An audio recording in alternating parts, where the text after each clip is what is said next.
Summer records shattered as the relentless heat went on and on and on. It was a heat wave like no other. It's not uncommon to see a couple days of reach 100 degrees, 102, 104.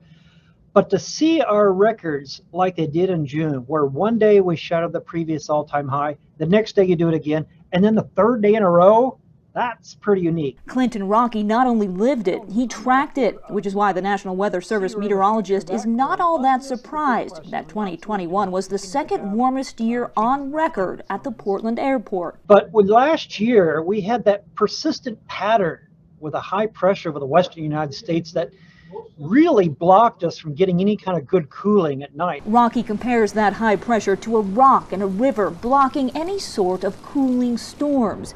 He, like other climate experts, says because our climate is changing, we will see more extreme weather events like this, more heat waves, but also more and larger storms. Where you go really cold or really hot or really wet or really dry, that swing in extremes is more likely what you'll see with climate change as we continue, as Mother Nature tries to reestablish new climate zones. Changes that are not only causing cities to heat up to record highs, but also our oceans. The oceans are warming at a rate now, it's 8 times faster than we've seen in past decades.